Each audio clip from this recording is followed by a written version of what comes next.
अस्सलाम वालेकुम। वालेकुम अस्सलाम मदा छा हाल आहे अबे छाला खुश खैर ठीक ठाक। खैर खैर खैर मां खैर वाह रे वाह। बाहर साहब वॾी गर्मी थी जेको तूं हिते एसीअ में वेठो आहे। हां भाई उफ, अल्लाह गर्मी था है भाई गर्मी आहे। ॿियो तबियत सही तो थी? माल क्या कर मैं वाह रे वाह जवान टीवी तो ॾिसे हां। रेडियो को बता तबियत सही थी? फर्स्ट क्लास ओड़ो पाड़ो संगत साथ सब खुश लगा पिया कल्ह फोन कई मैं न खईं भला।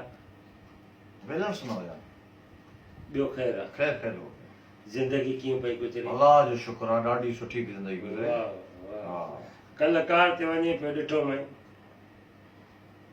पुन घुमा ॿियो ख़ैर आहे? खैर हो गया खैर सफ़ा संगत बि स्टार्ट। स्टार्ट ज़िंदगी कीअं सुठी गुज़रे थी? हाणे मुश्किल आहे पर माना हूअं त ॾाढी सुठी गुज़री आहे माशाल्लाह अल्लाह अल्लाह अल्लाह। ॿियो तबियत सही? तबियत फर्स्ट ॿार क्लास बच्चा फर्स्ट क्लास तूं बि ख़ुशि आहे? मां भी खुश आहियां तबियत बि सही थी? अल्लाह जो शुक्र आहे भाउ तबियत खे छा थींदो मुंहिंजा बाबा मूंखे लॻा पिया आहिनि न दिलि जाए कयो? दिलि जा वाह।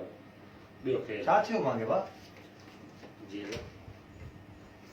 तबियत मुंहिंजी खे छा थियो माना मुंहिंजे घरान खे बि एतिरी ॻण न आहे जहिड़ी तूं मूंखां हाल वाल जो पुछियो आहे तबियत खे छा थियो मुंहिंजे खे मां त ईअं तबियत पुछां। तबियत बाबा मां छा को आईसीयू मां निकिरी आयो आहियां छा थियो मूंखे डायलिसिस कराईंदो आहियां मां डॉक्टरनि जवाबु ॾेई छॾियो वेंटिलेटर ते हुयुसि छा थियो मूंखे खेर खिरापत छा जी मां खे छा पोइ ज़मीन दोस्त थी वियोसि तालिबान खणी विया मूंखे मां भुंग ॾेई छॾाए आयो आहियां पंहिंजे पाण छा थियो मूंखे जो खेर खिरापत हिकिड़ो माण्हू वेठो आहे चुपी करे मां टीवी ॾिसां थो वेठो तूं आयो आहे मां ओके आहियां सही साबित वेठो इंजॉय थो कयां हिकिड़ो फनी शो थो ॾिसां त माना मां ओके आहियां न भाउ एॾो छो था हवाल ववाल कयो यार इहे कबो आहे हिकिड़ी ॻाल्हि आहे जवान आहे इन ॻाल्हि खे मां मञां थो त मूंखे एॾो हवा न वठणु खपे त शाबत इहो तूं मूंखे सेखारी।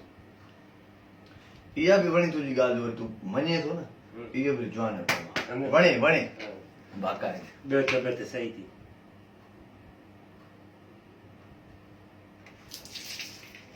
चयो मां तबियत सही नथी तुंहिंजी चयो मां नी